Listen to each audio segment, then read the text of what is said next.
என்னோட 3 குழந்தைங்க ஒரு மாண்டசரி ஸ்கூலில் படிச்சுட்டு இருக்காங்க.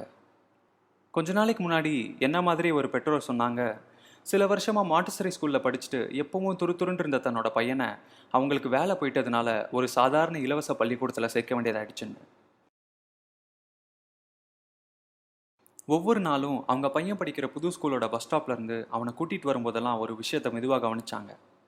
அவங்க சொன்னாங்க, நான் அவன் கண்ணில் இருந்த ஒளி கொஞ்சம் கொஞ்சமாக குறைய ஆரம்பிச்சிடுச்சுன்னு, அவனுக்குள்ளே இருந்த நெருப்பு அணைய ஆரம்பிச்சிடுச்சுன்னு. அவங்க பையனோட புது ஸ்கூலில் அவன் எடுக்கிற மார்க்ஸை பற்றி அவங்க வாயே திறக்கல.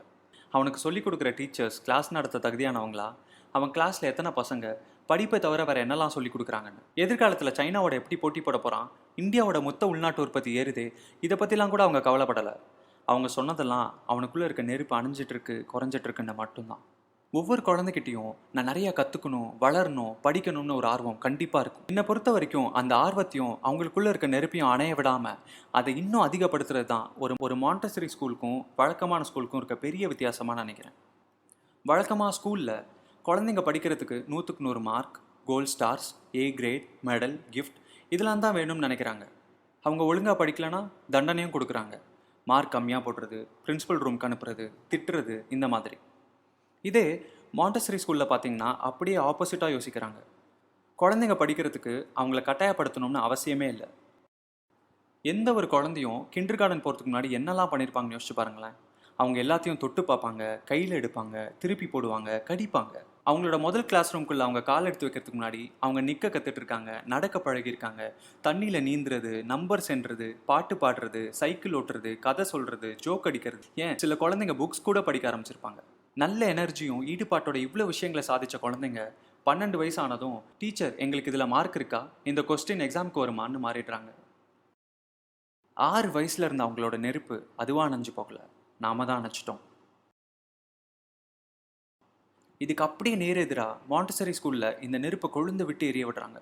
குழந்தைங்க தன் கையாலேயே பண்ணுற மாதிரி அவங்களோட சொந்த நேரத்தில் போட்டி இல்லாமல் ஒன்றா சேர்ந்து சமாளிக்கக்கூடிய சவாலான விஷயங்கள் இதன் மூலயமா சந்தோஷமான கல்வியை கொடுக்குறாங்க. அவங்க குறுகின சிந்தனையை விட பெருகிற சிந்தனையை அதிகமாக ஊக்கப்படுத்துகிறாங்க. வழக்கத்துக்கு பதிலாக புதுமையான விஷயங்கள். மாண்டசரி இது எல்லாத்தையும் கிரேட்ஸ், டெஸ்ட், ஹோம்ஒர்க் இது எதுவுமே இல்லாமல் சாதிச்சு காட்டுறாங்க. எப்படி இதெல்லாம் முடியுது? பல காரணங்கள்லேருந்து நான் 2 காரணத்தை சொல்கிறேன். 1, வயசு கலந்த கிளாஸ் ரூம். மாண்டசரியில் ஒவ்வொரு கிளாஸ் ரூமும் 3 வருஷ வயசு வித்தியாசத்தில் இருக்கும். 3லேருந்து 6 வயசு வரைக்கும் ஒரு கிளாஸ், 6லேருந்து 9 வரைக்கும் இன்னொன்று, இது அப்படியே அடுத்தடுத்த 3 வருஷமாக போயிட்டே இருக்கும். இந்த மாதிரி கலந்து படிக்கிறதுனால அதிக வயசுள்ள பசங்க லீடர்ஸாகவும் வழிநடத்தவும் பாடம் சொல்லித்தர உதவியாகவும், கம்மி வயசுள்ள பசங்க பெரிய பசங்களோட வேலை பார்க்குற ஒரு அனுபவமும் அவங்களுக்கு கிடைக்கும். கிளாஸ் ரூமில் எந்த டீச்சரும் போர்டுக்கு முன்னாடி நின்றுட்டு புக்கில் இருக்க பேஜ் மாறாமல் 30 பேருக்கும் ஒரே விஷயத்த சொல்லி கொடுக்கறதில்ல. அதுக்கு பதிலாக அவங்க கிளாஸ் ரூமில் எல்லா இடத்துக்கும் போவாங்க. பசங்களோட நேருக்கு நேராக உட்காந்து பாடம் சொல்லி கொடுப்பாங்க. சின்ன சின்னதாக குரூப்ஸ் ஃபார்ம் பண்ணியும் சொல்லி கொடுப்பாங்க. இந்த மாதிரி வயசு கலந்த பசங்க ஒன்றா படிக்கிறதுனால, உதாரணத்துக்கு ஒரு அடிஷன் சம் படிக்கிற ஒரு பையன் அவனுக்கு பக்கத்துலேயே மல்டிப்ளிகேஷன் சம் படிக்கிற பையனோட உட்காந்து படிச்சுட்டு இருப்பான். இப்படி படிக்கிறதுனால ஒவ்வொரு குழந்தையும் நாம் இதுக்கப்புறம் என்ன படிக்க போகிறோம், இதுக்கு முன்னாடி என்ன படித்தோம், இது எல்லாத்தையும் விட இவ்வளோ விஷயத்த நாம் எதுக்காக படித்தோம்னு ஒரு தெளிவான சிந்தனையை அவங்களுக்கு கொடுக்கும். இந்த மாதிரி ஒரு தெளிவான காட்சி அவங்களுக்கு கிடைச்சறதுனால அவங்களோட படிப்புக்கான மொத்த பொறுப்பையும் அவங்களே ஏற்றுக்கவும் செய்கிறாங்க. இது ஒரு குழந்தையோட இயற்கையான கல்வி கற்கும் திறமையை தொடர்றதுக்கு ஒரு முக்கியமான விஷயம். இதுவே நமக்கு 2வது காரணத்தையும் காட்டிடுது. அதாவது சூடாக இருக்கும்போதே ஒரு குழந்தையோட ஆர்வத்தை சுண்டி இழுக்கிறது. ஒரு மாண்டசரி டீச்சர் என்கிட்ட வந்து அவங்க கிளாஸில் படிக்கிற 8 வயசு பொண்ணுக்கு பெரிய பெரிய டிவிஷன் சம்ஸ்னால் ரொம்ப பிடிக்கும்னு சொன்னாங்க. அவளுக்கு அதை பற்றி கொஞ்சம் சொல்லி கொடுத்ததுக்கப்புறம் அந்த பொண்ணு அவளாவே ஒரு பெரிய டிவிஷன் சம் போட ஆரம்பித்தாள். ஆனால் அந்த சம்க்கு ஆன்சர் கண்டுபிடிச்சதுக்கு அப்புறமும் அவள் அந்த கொஸ்டினில் ஒவ்வொரு நம்பராக அதிகப்படுத்திட்டே வந்தாள். ஆன்சரை தொடர்ந்துக்கிட்டே வந்தாள். அவளோட ஆன்சர் கொஞ்சம் கொஞ்சமாக பேஜுக்கு கீழே வர ஆரம்பிச்சதை பார்த்ததும் அந்த டீச்சர் ஓடி போய் அவளுக்கு எக்ஸ்ட்ரா பேப்பர்ஸ் கொண்டு வந்தாங்க. ரொம்ப நேரத்துக்கு அப்புறம் அவள் அந்த சம்மை முடிச்சிட்டான்னு தெரிஞ்சதும் அவளோட ஆன்சர் பேப்பரெல்லாம் ஒன்றோட ஒன்றா டேப் பண்ணி அவளோட முதல் பேப்பரை சீலிங்கில் வச்சா அவளோட கடைசி பேப்பர் தர வரைக்கும் வந்துச்சு. மாண்டசரியில் குழந்தைக்கு எதில் இன்ட்ரெஸ்ட் இருக்கோ அதையே ஃபாலோ பண்ணுறாங்க. அவங்க மனசு நோக்கியே போகிறாங்க.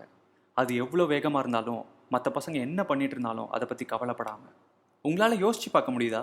ஏற்கனவே சீலிங்லேருந்து தர வரைக்கும் டிவிஷன் ப்ராப்ளம் சால்வ் பண்ண ஒரு பொண்ணு ஹை ஸ்கூல் படிக்கும்போது கால்குலஸ் மாதிரி ஒரு பெரிய சம்க்கெலாம் கஷ்டப்படுவாளான்னு உங்களால் யோசிச்சு பார்க்க முடியுதா? அவங்க அம்மா அவளை தினமும் ஸ்கூல்லேருந்து கூட்டிகிட்டு வரும்போதெல்லாம் அவள் கண்ணில் எப்படி ஒரு ஒளி இருக்கும்னு. நான் கண்டுபிடிச்சதில் மாண்டசரி ஸ்கூல் தான் கல்விக்கான சிறந்த வழி.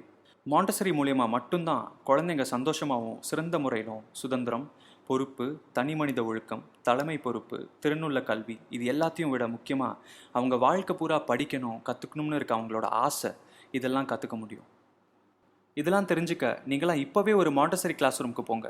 போய் அங்கே ஒரு 30 நிமிஷம் அந்த கிளாஸ் ரூமில் உட்காந்து பாருங்கள். அந்த குழந்தைங்களோட கண்ணு எப்படி மின்னுதுன்னு நீங்களே பாருங்கள்.